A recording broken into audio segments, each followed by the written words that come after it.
नमस्कार। अक्सर ऐसा होता है ना कि निवेश करने की इच्छा तो बहुत होती है, पर इतने सारे स्टॉक्स में से कौन सा चुने ये सोचकर सिर चकरा जाता है। तो अगर ये उलझन जानी पहचानी लगती है तो आज हम इसी का हल निकालने वाले हैं। हम बात करेंगे म्यूचुअल फंड्स की और समझेंगे कि आखिर ये हैं क्या। और ये कोई छोटी मोटी चुनौती नहीं है। सोचिए, शेयर बाजार में हजारों कंपनियां लिस्टेड हैं। अब उनमें से कुछ बेहतरीन कंपनियों को चुनना वाकई एक बहुत बड़ा काम है। लेकिन घबराने की बात नहीं है। इसका एक बहुत ही स्मार्ट और कह सकते हैं कि कारगर समाधान भी है, और उसी का नाम है म्यूचुअल फंड। तो चलिए म्यूचुअल फंड को समझने के लिए एक बहुत ही मजेदार उदाहरण लेते हैं। कभी पॉटलक पार्टी में गए हैं? बस म्यूचुअल फंड को कुछ वैसा ही समझिए। ये एक तरह की इन्वेस्टमेंट की पॉटलक पार्टी है। देखिए, इस पार्टी में क्या होता है, बहुत सारे लोग यानी निवेशक अपने अपने व्यंजन लेकर आते हैं, और ये व्यंजन क्या है? ये है उनका पैसा। अब एक एक्सपर्ट शेफ, जिसे हम कहते हैं फंड मैनेजर, वो इन सभी के पैसों को इकट्ठा करता है और उससे एक जबरदस्त भोज तैयार करता है। मतलब वो इस पैसे को अलग अलग स्टॉक्स और बॉन्ड्स में लगाता है, जिसे हम एक डाइवर्सिफाइड पोर्टफोलियो कहते हैं। और इस भोज की खासियत ये है कि इसमें इतनी वैरायटी होती है जो शायद कोई एक इंसान अकेले कभी नहीं बना पाता। तो इस पूरी पार्टी के मेन प्लेयर्स कौन कौन हैं? चलिए समझते हैं। सबसे पहले तो निवेशक, जो अपना पैसा यानी अपनी डिश लेकर आता है। फिर आती है एसेट मैनेजमेंट कंपनी या एएमसी। ये हैं हमारे प्रोफेशनल शेफ जो इस सारे पैसे को मैनेज करते हैं। और हाँ, एक हेल्थ इंस्पेक्टर भी है। ये है सेबी, जो ये पक्का करता है कि पार्टी में सब कुछ साफ सुथरा, सही और नियमों के हिसाब से हो रहा है, ताकि किसी भी निवेशक के साथ कुछ गलत ना हो।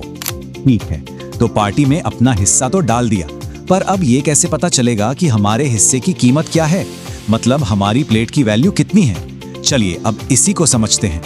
बस यहीं पर एंट्री होती है एक बहुत जरूरी टर्म की, नेट एसेट वैल्यू, या जिसे हम शॉर्ट में एनएवी कहते हैं। इसे ऐसे समझिए कि जो पूरा निवेश का केक या पाए है, उसमें से एक स्लाइस की कीमत क्या है, वही एनएवी है। हर कारोबारी दिन के आखिर में इसकी कैलकुलेशन होती है, और इसी एनएवी से पता चलता है कि किसी के भी निवेश की आज की तारीख में क्या वैल्यू है।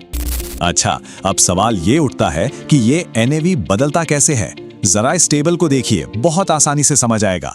मान लीजिए शुरुआत में पूरे फंड की वैल्यू 1 लाख रुपए थी और एक यूनिट यानी एक स्लाइस की कीमत थी 10 रुपए। अब अगर बाजार अच्छा चला और फंड की वैल्यू बढ़कर 1,20,000 हो गई, तो हर यूनिट की कीमत भी बढ़कर 12 रुपए हो जाएगी। और ठीक इसी तरह अगर बाजार नीचे जाता है तो फंड की वैल्यू कम होगी और एनएवी भी घट जाएगा। बिल्कुल सिंपल है। तो अब जब हमें ये पता चल गया है कि हमारे हिस्से की कीमत कैसे तय होती है, तो अब बारी आती है अपना फ्लेवर चुनने की। जी हाँ, सारे म्यूचुअल फंड एक जैसे नहीं होते। जैसे खाने में अलग अलग स्वाद होते हैं, वैसे ही यहाँ भी हैं।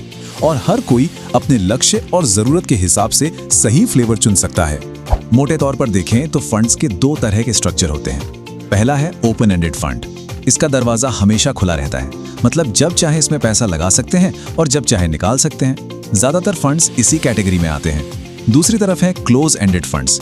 ये खास समय के लिए ही खुलते हैं, जिसे एनएफओ कहते हैं, और एक बार जब यूनिट्स बिक गई तो दरवाजा बंद। फिर अगर खरीदना बेचना है तो स्टॉक एक्सचेंज पर जाना पड़ता है, बिल्कुल किसी शेयर की तरह।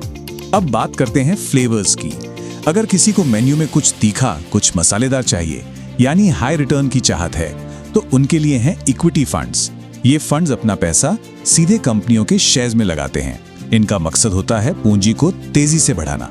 हाँ, एक बात ध्यान रखने वाली है, इसमें जोखिम यानी रिस्क थोड़ा ज्यादा होता है, लेकिन कहते हैं ना, हाई रिस्क हाई गेन। लंबे समय में ये जबरदस्त वेल्थ बना सकते हैं। अब हर किसी को मसालेदार खाना पसंद नहीं होता। कुछ लोगों को सादा और स्थिर खाना पसंद है, तो उनके लिए हैं डेट फंड्स। ये फंड्स पैसा लगाते हैं सरकारी और बड़ी कंपनियों के बॉन्ड्स में, जो कि एक तरह का लोन होता है। यहाँ जोखिम बहुत कम होता है। इनका मुख्य लक्ष्य होता है पूंजी को सुरक्षित रखना और एक रेगुलर इनकम देना। ये सेफ्टी फर्स्ट वाला ऑप्शन है। और फिर एक कैटेगरी है उन लोगों के लिए जिन्हें दोनों का मजा चाहिए। ये हैं हाइब्रिड फंड्स, यानी कॉम्बो मील। इनमें इक्विटी का तड़का भी होता है और डेट की स्थिरता भी, मतलब थोड़ा पैसा शेयर्स में और थोड़ा बॉन्ड्स में। इससे एक बैलेंस पोर्टफोलियो बनता है जो ग्रोथ और सेफ्टी दोनों का ध्यान रखता है। ये बीच का रास्ता है। चलिए, तो अब फ्लेवर भी चुन लिया, पर अब असली सवाल ये है कि इस रेस्टोरेंट में ऑर्डर कैसे प्लेस करें, यानी निवेश असल में शुरू कैसे किया जाए। आइए अब इसके प्रैक्टिकल तरीकों पर नजर डालते हैं। निवेश करने का एक बहुत ही पॉपुलर और डिसिप्लिन्ड तरीका है SIP। इसका पूरा नाम है सिस्टमैटिक इन्वेस्टमेंट प्लान। आप इसे अपने निवेश का ऑटो पायलट मोड समझ सकते हैं। जैसे किसी OTT प्लेटफॉर्म का सब्सक्रिप्शन लेते हैं ना, हर महीने पैसे अपने आप कट जाते हैं, ये बिल्कुल वैसा ही है। आप बस एक तारीख और एक अमाउंट सेट कर देते हैं और हर महीने उतने पैसे आपके बैंक अकाउंट से कटकर आपके चुने हुए म्यूचुअल फंड में खुद ब खुद इन्वेस्ट हो जाते हैं। और SIP का सबसे बड़ा फायदा, या कह लीजिए इसका मैजिक, है रुपी कॉस्ट एवरेजिंग। अब ये क्या है? बहुत सिंपल है। जब बाजार नीचे होता है यानी NAV कम होता है तो आपके उतने ही पैसों में ज्यादा यूनिट्स आ जाती हैं। समझिए कि सेल लगी है, और जब बाजार ऊपर होता है यानी NAV महंगा होता है तो उतने ही पैसों में कम यूनिट्स मिलती हैं। इस तरह लंबे समय में आपकी खरीद की औसत कीमत कम हो जाती है और बाजार के रोज रोज के उतार चढ़ाव का टेंशन भी खत्म हो जाता है।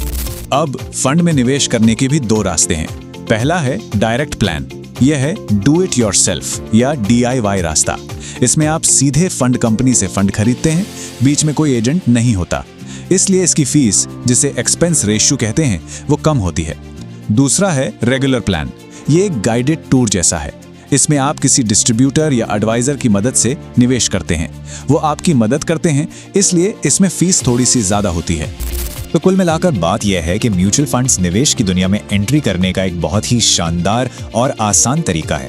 इससे छोटे से छोटे निवेशक को भी प्रोफेशनल फंड मैनेजमेंट और डाइवर्सिफिकेशन का फायदा मिल जाता है, और इसके लिए बहुत बड़ी रकम की भी जरूरत नहीं है।